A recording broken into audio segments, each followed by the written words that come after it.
Now, the International Monetary Fund projected that Nigeria's real economy will grow by 2.3% in 2019 and 2.5% in 2020, compared with 1.9% projected in 2018.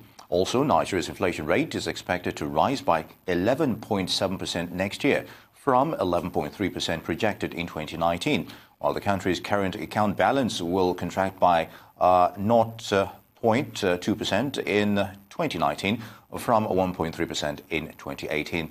The Rise Business analyst Chika Mbonu has more on this. Good morning, Chika. Good to have you. So which numbers should we believe here? The IMF growth forecast of 2.3% or the CBN governor forecast of 2.7%? So how can we explain the difference? Well, I mean, everything's above. Remember, I'm a Nigerian, so I believe in my Nigerian figures. All right. That's being patriotic. But we know how the World Bank gets its figures. Yeah. The IMF and World Bank get their figures. And they're pretty very accurate when they put out these figures.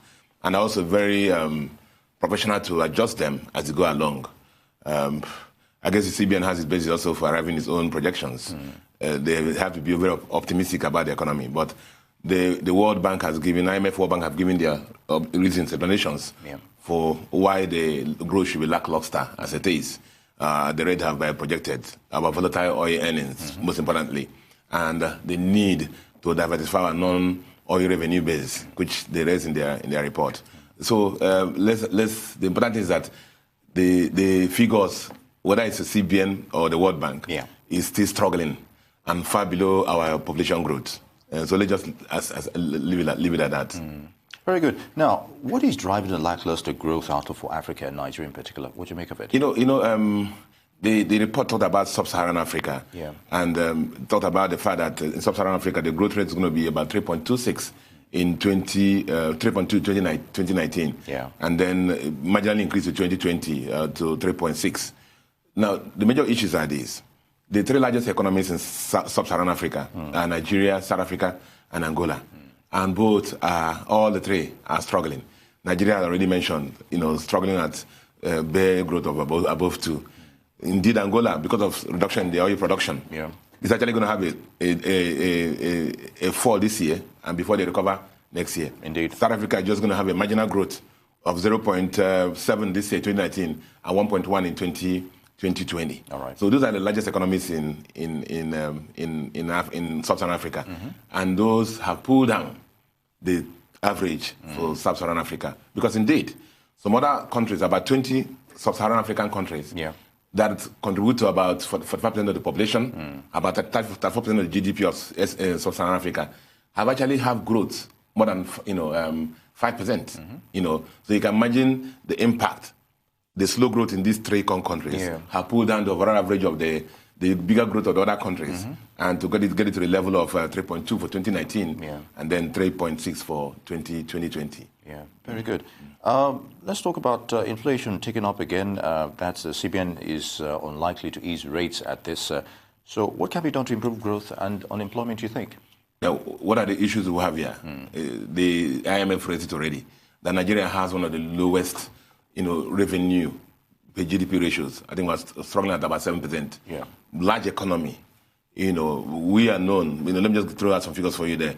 We are the largest economy in Africa in quantum terms about our GDP. Our GDP per capita, that's our GDP divided by population. For example, in Nigeria, is about $2,300. Compare that to South Africa. South Africa is about $6,300. Mauritius is about $11,700. And then Botswana is about $8,300. So you can imagine that even though we're big, in quantum terms, largest in Africa in GDP, but when you put it per capita, we're actually a very poor country compared to other countries. So the IMF already said it. The issue is that we need to expand our revenue base. Our revenue per GDP is very low.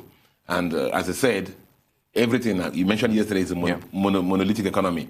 The challenge has always been how do we expand the non-oily based revenues, and that's what the challenge has been to the government. And I believe that's what the political side has been doing all this while to make sure the revenue base of Nigeria is expanded. Very good. Talking about the political side doing this over time, but it's something that's been reoccurring. It's not just happening.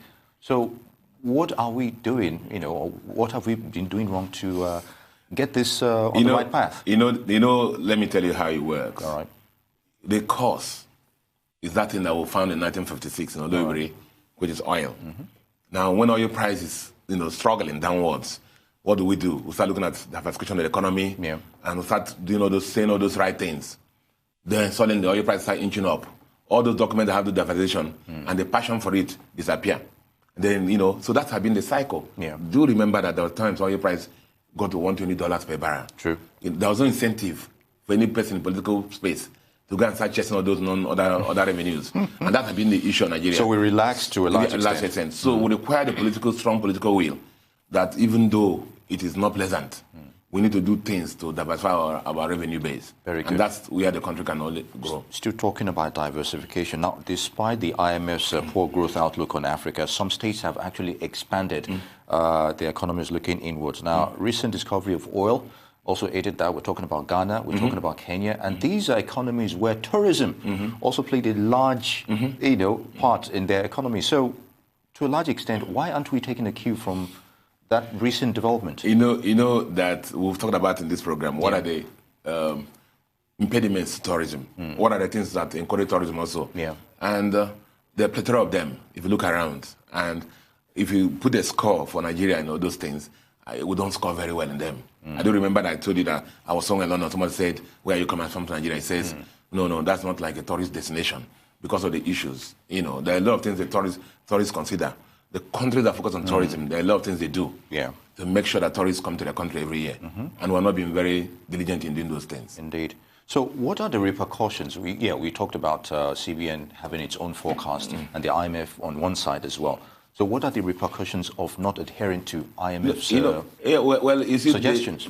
One of the issues that came up is the inflation ticking up now. Okay. Do you remember that the CBN governor has said that he will not cut rates until the inflation comes to single digits? Okay. Now, inflation came into 11.02, and he was happy with that. That's when he made that statement. All right. And we were hoping that it will come down to single digits. But alas, look at where we are now. It's gone up again to 11.24. And the projection is that it's going to be 11.7 in 2020. All right. That scenario means that the CBN will not expand the economy. It will not drop interest rates. Because if you remember how it works, you drop interest rates, it means people can borrow more. There's more naira in the system to chase the few dollars that we have, and it will lead to inflation. So that will not happen. And so the economy again will continue to suffer. So the tight monetary policy stance that we have will continue, especially if inflation continues at this rate that is going now. Now, in view of this, would you say we are just micromanaging the scenario and we're not actually given a long-term solution to all of this? See, the issue comes down to our revenues. All right. You said it already, monolithic economy. Oil, no matter how much we have tried, is still about 90% of our FX earnings, and then about 70% of our revenues. So as far as it continues like that, we're going to have issues. Diversify our revenue base to the non-oil revenues diligently, and things will start changing in the country. All right. Now, in view of all of this, to a large extent, how would you rate IMF's assessment on Nigeria for some time now? The beauty despite the fact that we're still borrowing from them. The thing about IMF is this: like, if you look at, they call it the IMF conditionalities. Yes. What they call another for it, they call it the Washington Consensus. Okay. Basically, list the conditions before a company has to comply with before they can borrow from IMF. All right. Nigeria has always engaged IMF, but I'm not. We'll try to shy away from the borrowings. Because of the fact they put those conditionalities. Yeah. Conditionalities include one, reduction or rationalization of the public space. All right. Which, in other words, can be called the austerity. Now, do we include reducing employment, firing people, so on, streamlining the employment, and so on and so forth. Yeah.